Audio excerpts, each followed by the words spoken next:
এক দিনের কথা, হজরত ইব্রাহিম আলাইহিসসালাম বকরির পাল চড়াচ্ছিলেন। পাশ দিয়ে যাচ্ছিল এক পথিক। চলার পথে সে নিম্নোক্ত বাক্যগুলো উচ্চ কণ্ঠে পড়তেছিল।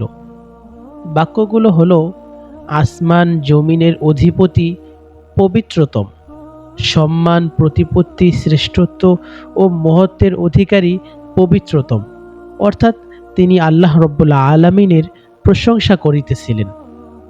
এমন সুগভীর শ্রুতিমধুর বাক্যে প্রাণের প্রিয়তমের প্রশংসাবাণী শুনে উতলা হয়ে পড়েন হজরত ইব্রাহিম আলাইহিসসালাম। অর্থাৎ হজরত ইব্রাহিম আলাইহিসসালাম এই কথাগুলো শুনে খুব অবাক হয়ে পড়েন, ভালোবাসার মোহাব্বতের খাতিরে খুব অবাক হয়ে পড়েন। দৌড়ে গিয়ে বললেন, ও ভাই, আরেকবার শোনাও প্রিয়তমের প্রশংসা।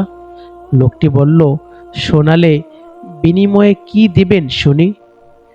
তারপরে হজরত ইব্রাহিম আলাইহিসসালাম বললেন, অর্ধেক বকরির পাল দিয়ে দেব। পথিক দ্বিতীয়বার শোনালেন তাকে সেই পাক কালাম, অর্থাৎ আল্লাহ রব্বুল আলামিনের সেই প্রশংসা বাণীগুলো। ইব্রাহিম আলাইহিসসালাম আনন্দে বিমুগ্ধ হয়ে বললেন, আরেকবার শোনাবে কি আমাকে? পথিক পূর্বের মতোই বলল, বিনিময়ে কি দিবেন আমাকে? তিনি বলে উঠলেন, অবশিষ্ট অর্ধেক পাল দিয়ে দেব। তখন তৃতীয়বার সে বাক্যগুলো শুনিয়ে দিল। ইব্রাহিম আলাইহিসসালাম আরও বেশি আনন্দিত ও আপ্লুত হয়ে বলে উঠলেন, ভাই, আমাকে আরও একবার শোনাও না সেই মধুর বাণী। লোকটি বলল, আপনার কাছে তো কিছুই নেই আমাকে দেবার মতো, তবে কি দেবেন বিনিময়ে? তখন ইব্রাহিম আলাইহিসসালাম নির্দ্বিধায় বললেন, আমি সারা জীবন আপনার বকরির রাখালি করব, তবুও আমাকে আরেকবার শোনান। লোকটি এবার তার আসল পরিচয় দিয়ে বলল, হে ইব্রাহিম খলিলুল্লাহ, আমি ফেরেশতা। আল্লাহ পাক আপনাকে পরীক্ষা করার জন্য আমাকে পাঠিয়েছেন। ইব্রাহিম আলাইহিসসালামের সামনে আমার নাম উচ্চারণ করে দেখো, আমার নামের কত মূল্য সে দিতে পারে।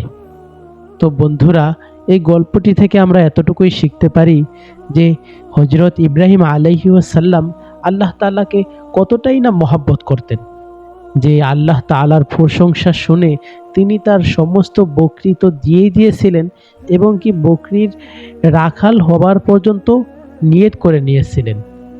আর আমরা কতই না হতভাগা যে আমাদের সামনে আল্লাহ তাআলার নাম নেওয়া হলে আমরা প্রশংসা তো করিই না, উল্টো আরও আল্লাহ তাআলার ঠিকমতো আদেশ নিষেধই আমরা পালন করি না।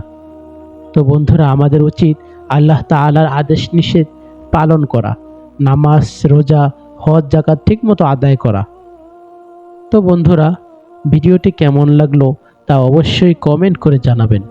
আর আমাদের চ্যানেলের নতুন দর্শক হয়ে থাকলে চ্যানেলটি অবশ্যই সাবস্ক্রাইব করে রাখবেন।